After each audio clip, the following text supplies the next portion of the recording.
မင်္ဂလာပါမျိုးတို့ရေ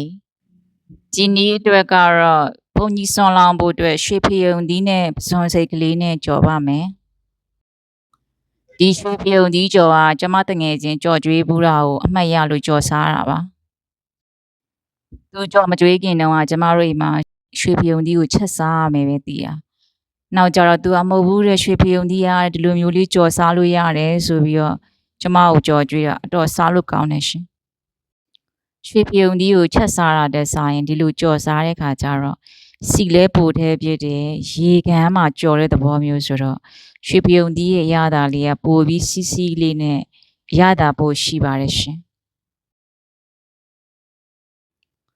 အရသာမြည်ကြည့်လိုက်တာနည်းနည်းလေးပေါ့နေလို့ငံပြားကြီးလေးနည်းနည်းထည့်လိုက်မယ်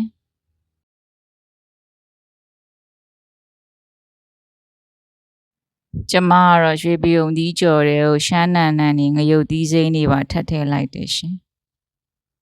နောက်ဆုံးမှာတော့ရှမ်းနံအနံလေးမှုပြီးတော့ငရုတ်သီးဆက်ကလေး